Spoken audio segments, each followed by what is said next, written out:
To Village TV, the story behind small business and entrepreneurs.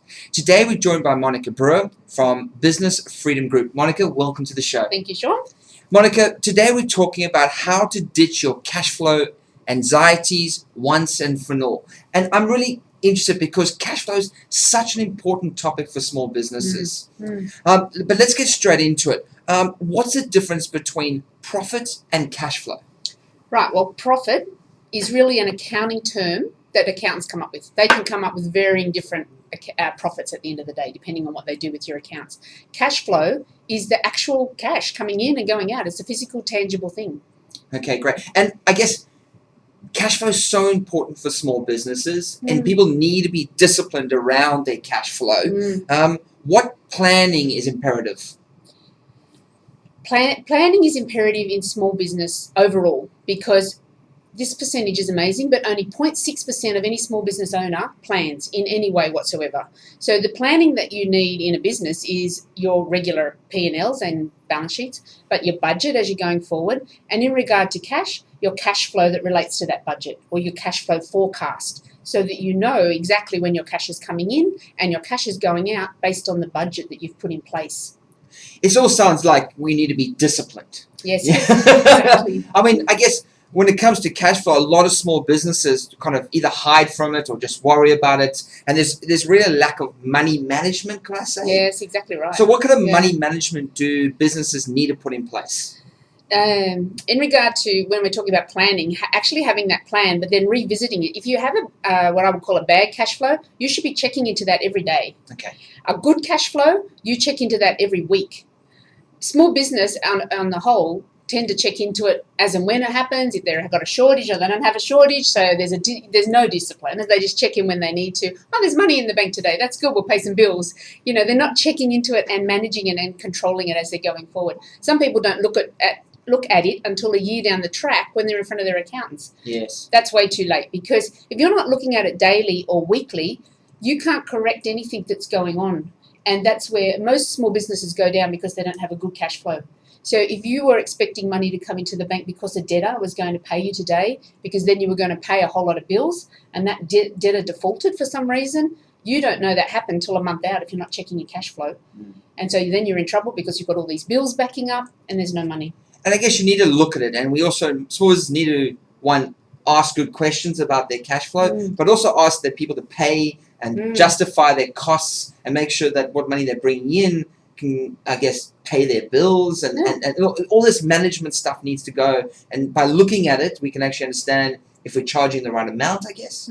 Is that what we need to do to improve our cash flow? What ways can we improve our cash flow? And you just covered off on a couple of them. So the first thing is actually looking at what you're charging. Okay. Are you charging the right amount of money for the job you're doing? And in service-based industries, for example, there's a lot of cash leakage. So they might charge a certain amount for a job, but they've spent a whole lot of other hours that haven't gone into that job. So that's what we call cash leakage. You know, somebody still has to pay that person, or you've got to pay yourself a wage, but you're not actually charging out the amount of time that you've actually spent on the job. So you get your pricing right on the job. Secondly, once you've done your invoicing, control the invoicing. So if you've got a term around the debtor, as soon as that term clicks over, you're on the phone chasing the debt. You don't let it. I hear a lot of people say, everybody's having a tough time, I'll just let them pay when they're ready. Then you become their bank. You've moved from whatever your job is to a bank. No. And the other thing you're doing is you're aiding and abetting their bad cash flow procedures. Okay. So if you're actually on the phone ringing them 7 days, got a 7-day term, you're on the phone ringing them 30 days, you're on the phone ringing them, you're actually training your debtors to be good payers, and at the same time you're actually helping them, because it helps their cash flow if you're getting your money in when it's due. Such a good point. A good point. Okay, great. So these are some really good ways to move forward in terms of, and these are tips you give to your clients. Yeah. I mean, as business strategist and coach at Business Freedom Group, I know you work with a lot of your clients to help them re-strategize their cash flow, manage their business so that they're actually aware of where they are in their business, so they can make the right changes at the right time. That's right. So what other information do you give your clients moving forward that ensures that they grow as a business and not sink? Yes, well, cash is actually cash. That's why I'm so passionate about this topic, because cash is the one asset in the business that every single business has, and very few people put the security and the discipline around that asset. An asset is something you should protect, Absolutely. and very few of us protect the cash side of our business.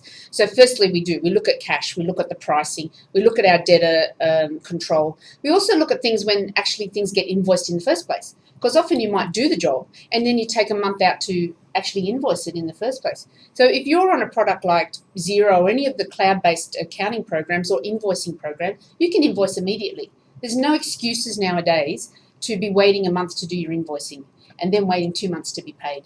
So all these things, if you put strict controls, pricing, invoicing on time, control of debtors, and then the next step around cash is reviewing expenses. So when are expenses to be paid in your business?